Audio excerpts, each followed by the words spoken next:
Excellences, Messieurs les chefs d'État et chers frères, Mesdames les Premières Dames,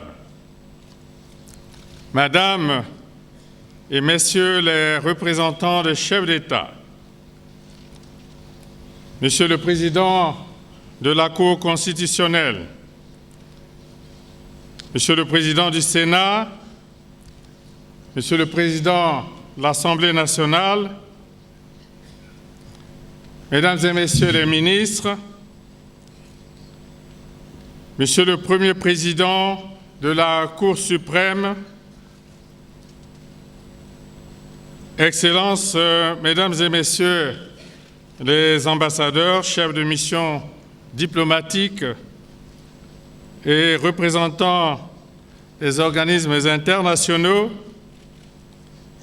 distingués invités, Mesdames et Messieurs, mes chers concitoyens, je voudrais, au tout début de mon propos, dire à mes frères, des Excellences, Messieurs les chefs d'État, à Madame et Messieurs les représentants des chefs d'État, à Mesdames et Messieurs les représentants des États et des organisations internationales, que je suis particulièrement heureux de vous recevoir ici, à Brazzaville, à l'occasion de cette cérémonie d'investiture. Je vous transmets les chaleureuses salutations de tous les Congolais et vous exprime nos vœux cordiaux de bienvenue et d'agréable séjour en République du Congo.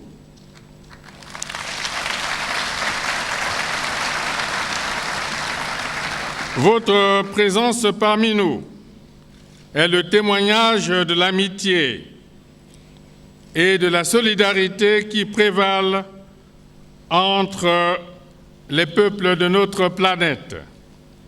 Le peuple congolais, par ma voix, s'en félicite et vous remercie de donner du sens à la coopération tant bilatérale que multilatérale. Congolaises, Congolais, mes chers compatriotes, le 20 mars dernier, librement et souverainement, vous avez élu le président de la République.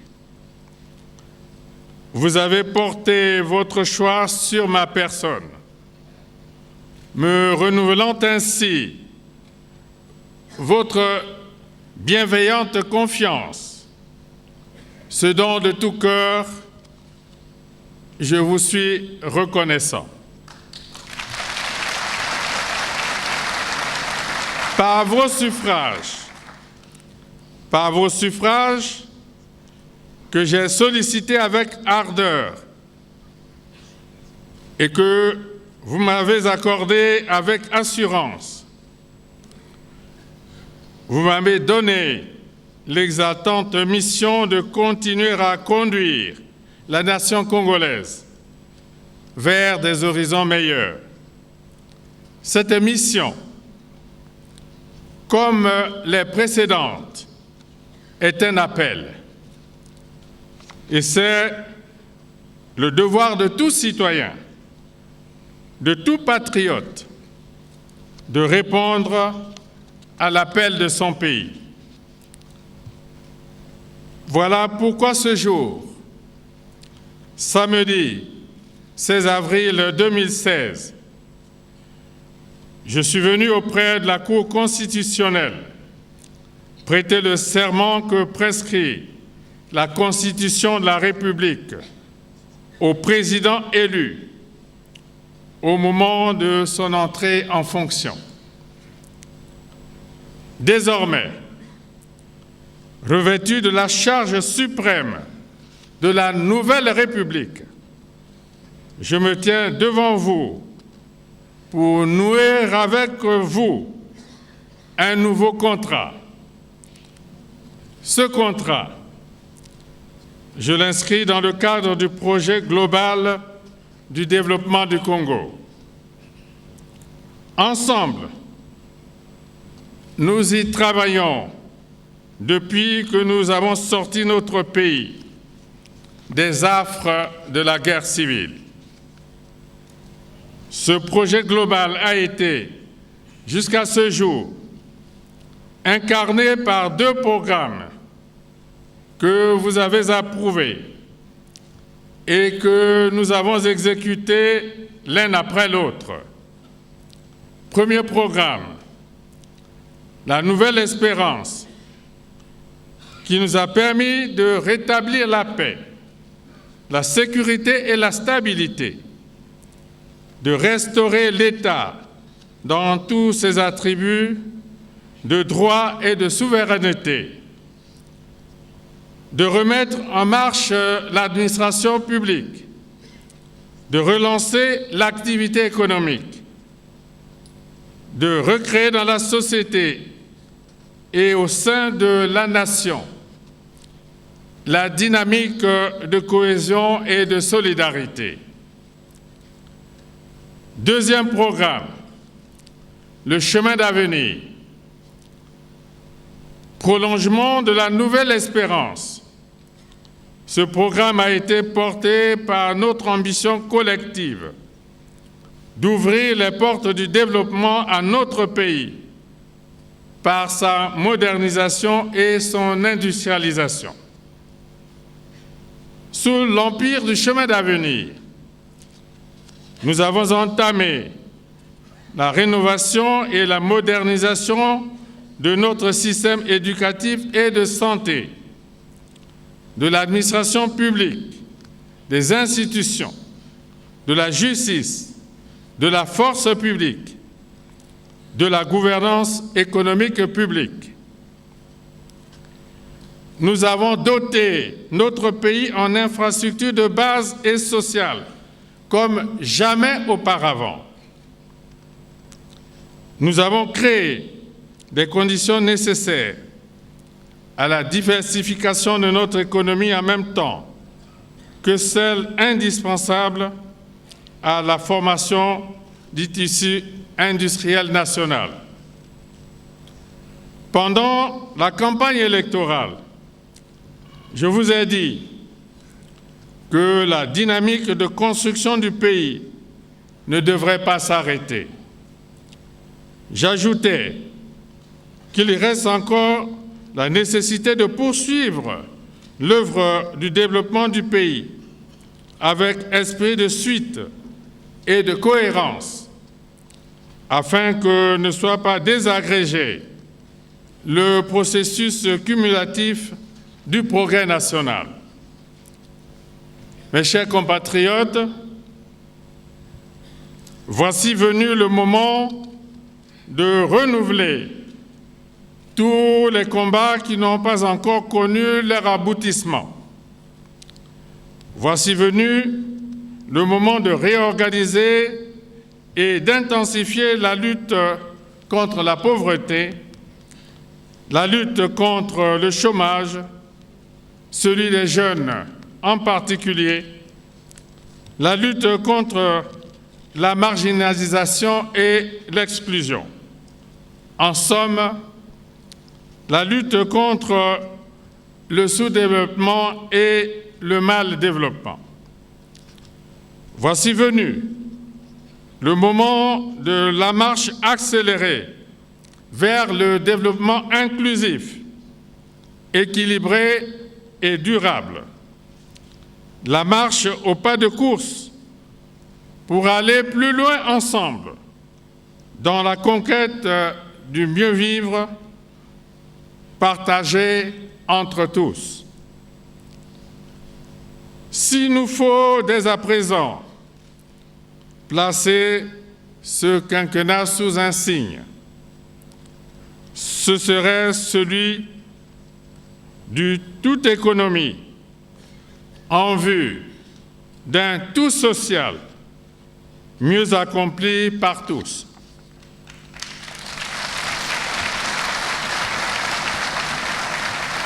Le quinquennat sera celui de l'économie. Je le réaffirme. Tous nos efforts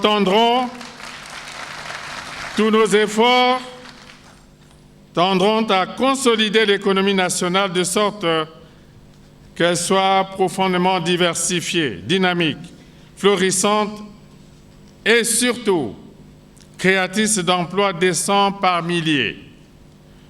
Nous travaillerons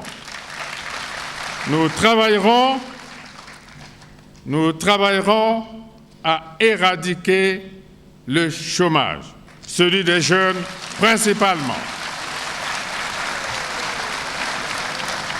Nous travaillerons à produire pour satisfaire l'essentiel de nos besoins de consommation, nos besoins en aliments, en eau potable, en électricité, en services de santé et d'éducation, en service aux personnes physiques et aux administrations. Nous travaillerons tant et plus à fortifier notre économie parce que le salut de la nation congolaise en dépend, tout en soutenant par des mesures appropriées l'organisation et le développement de la production nationale. L'État veillera à la conquête par chaque ménage d'un pouvoir d'achat viable et à l'avènement d'une vie meilleure pour tous. C'est le nécessaire lien entre le tout économie et le tout social, sous le sceau duquel nous avons résolu de placer le quinquennat que nous inaugurons ce jour. Voilà le défi que nous avons à relever ensemble pendant les 5 ans à venir. Il est à notre portée. Donnons le meilleur de nous-mêmes. Nous y arriverons.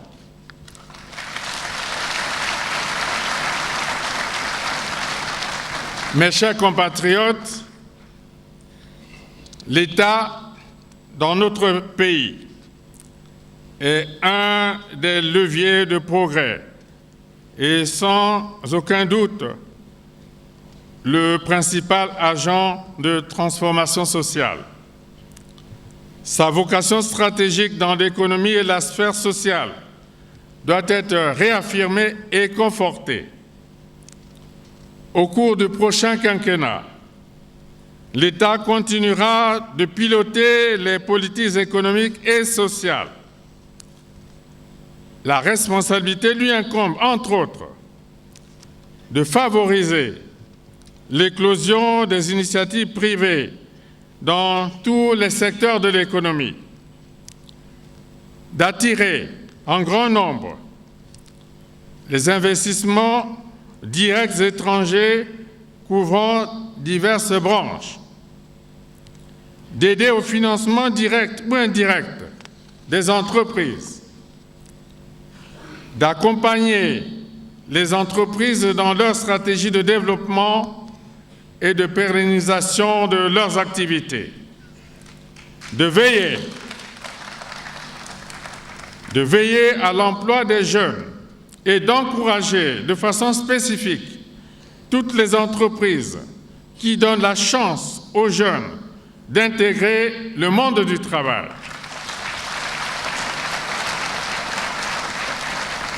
De poursuivre l'équipement du pays en infrastructures de base modernes, de garantir par des lois et règlements adaptés ainsi que par l'incitation au dialogue social, la répartition équitable de la richesse nationale, de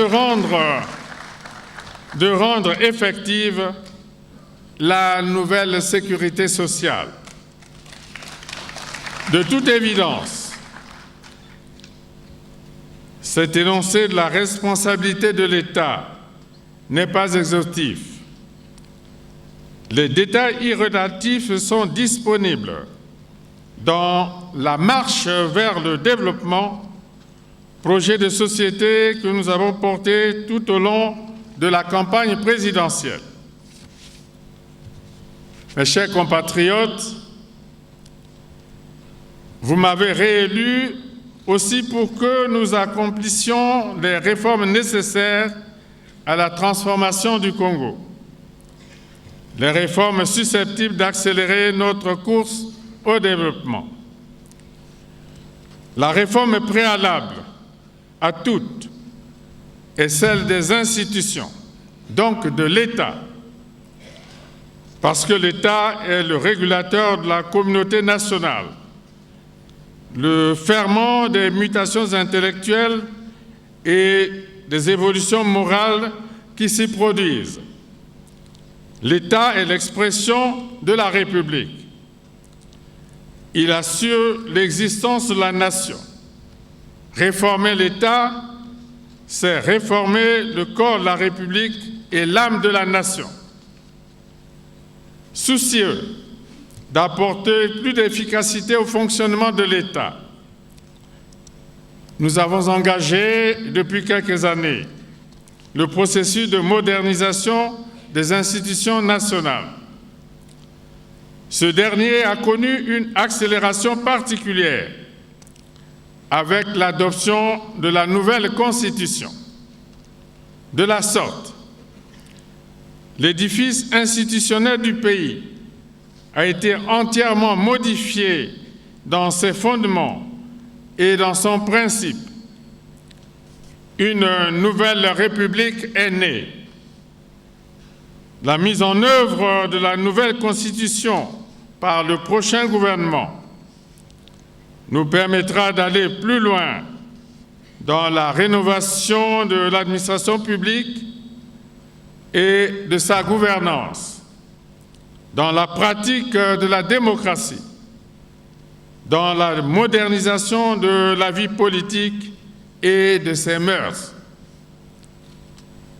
Pour ce qui concerne l'administration publique et sa gouvernance, outre la réforme en profondeur de toute la fonction publique, nous avons à renforcer la décentralisation.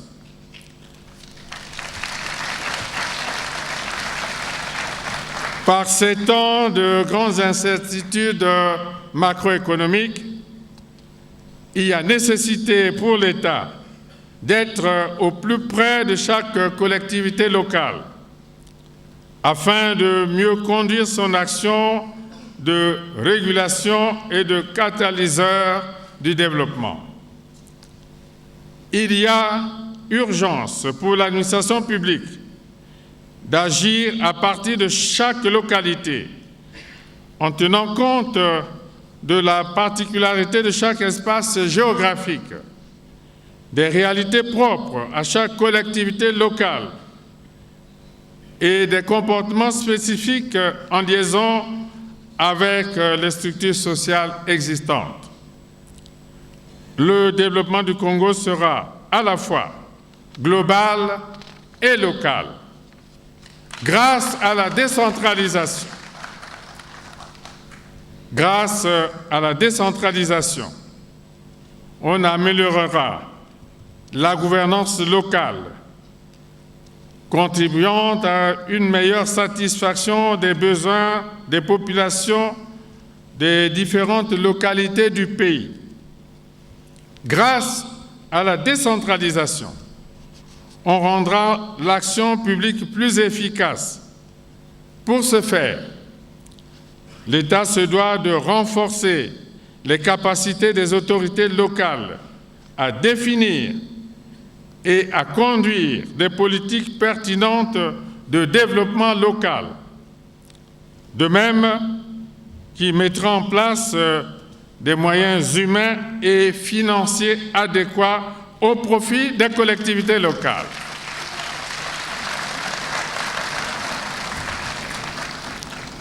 C'est tout l'enjeu de la décentralisation.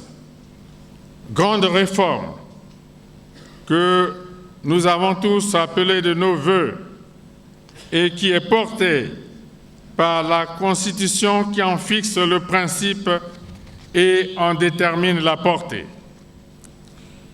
Mes chers compatriotes, le développement a ses exigences, ses valeurs.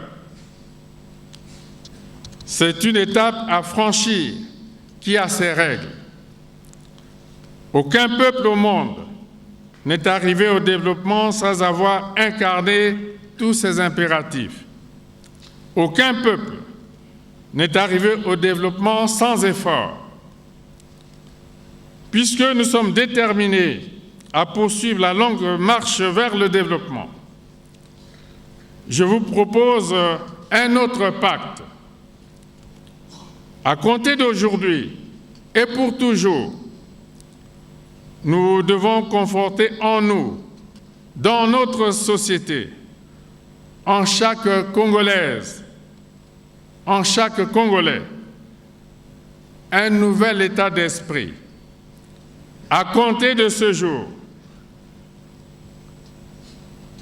de la base au sommet de l'État, du citoyen au responsable politique ou administratif, du fonctionnaire au ministre, adoptons une seule manière d'être et d'agir, une seule manière de servir l'État, la République et la nation.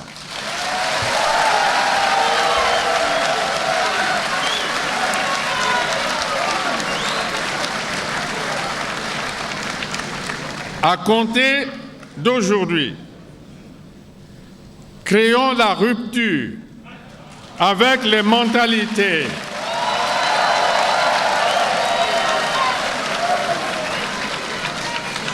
À compter d'aujourd'hui, créons la rupture avec les mentalités déviantes et les comportements pervers du passé.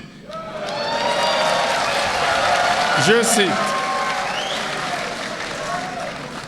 la paresse, le laxisme, l'irresponsabilité, l'inconscience, la corruption. Ce n'est pas fini. La fraude,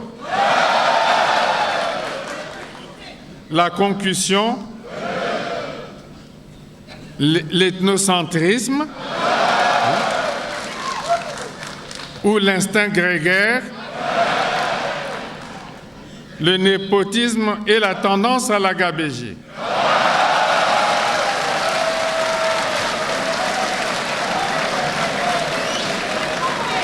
À compter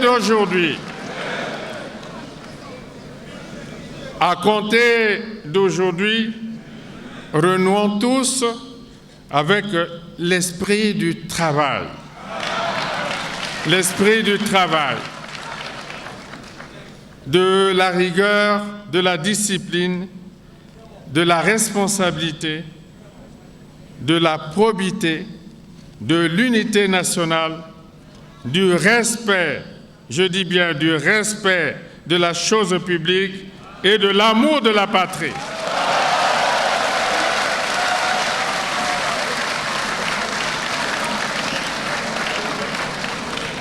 À la rentrée scolaire prochaine, ces valeurs qui procèdent de l'éthique républicaine seront enseignées dans toutes les écoles de la République.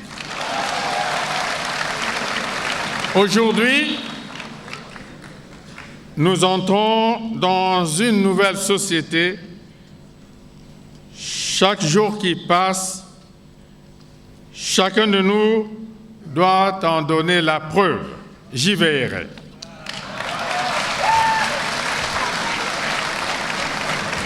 Mes chers compatriotes, la population du Congo, à l'instar des autres États du continent, est majoritairement jeune. C'est un atout, c'est une chance, mais c'est aussi une somme d'attentes et de légitimes exigences à satisfaire. La jeunesse congolaise est préoccupée par son sort et s'inquiète de son avenir. Je l'entends, nous l'entendons. Elle ne demande qu'à être écoutée. Elle mérite d'être mieux écoutée, sans paternalisme, sans mépris, sans arrogance. Elle demande à être associée à la recherche des solutions aux problèmes de la nation, surtout ceux qui la concernent directement. Elle demande par exemple que les questions de l'emploi, de la formation qualifiante, de l'adéquation entre la formation et l'emploi soient traitées avec elle. C'est ce que nous ferons. Je m'y engage. Le Conseil consultatif de la jeunesse. Le Conseil consultatif de la jeunesse, l'un des nouveaux organes constitutionnels de l'État, est à ce propos arrivé à point nommé. Mes chers compatriotes, en me faisant promesse du renouvellement de votre confiance, vous m'avez demandé de façon pressante d'apporter des réponses appropriées à quelques urgences du moment.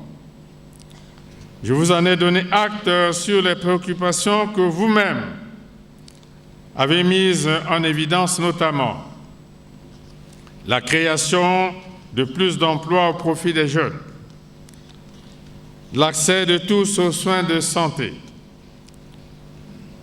le recalibrage et la modernisation du système éducatif, l'amélioration de la desserte des villes et des campagnes en eau potable et en électricité, la préservation de l'environnement, l'amélioration du cadre de vie dans nos villes, le renforcement de la diplomatie économique, l'affirmation de notre indépendance et de notre souveraineté, la préservation de la paix, de l'unité nationale, de la sécurité et de la stabilité. Mon action durant les 5 prochaines années y sera consacrée. Le gouvernement à venir sera mis à contribution aux fins de donner suite à toutes ces attentes. La paix, l'unité, la sécurité et l'intégrité du Congo sont pour nous des valeurs sublimes, des valeurs sacrées.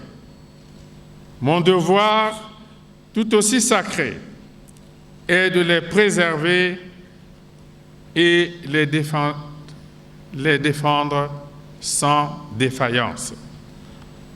Personne ne peut se complaire à les remettre en cause sans rencontrer l'autorité et la férule inflexible de l'État. La République est une et indivisible. La République est une et indivisible. Les départements en sont les maillons intangibles et inviolables. Personne ne peut s'autoriser à en détacher ou en affaiblir un seul sans s'exposer à la rigueur de la loi.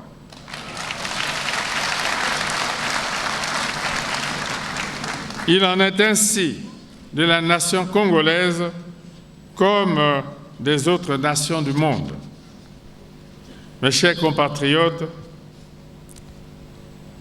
le temps des joutes électorales est désormais derrière nous.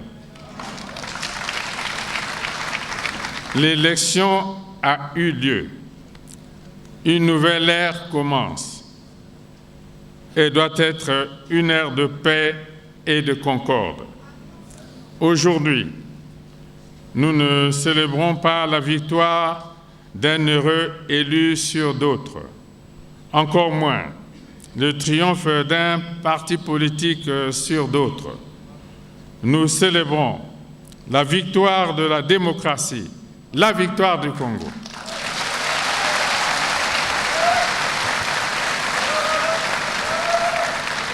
Je suis le président de tous les Congolais. À ce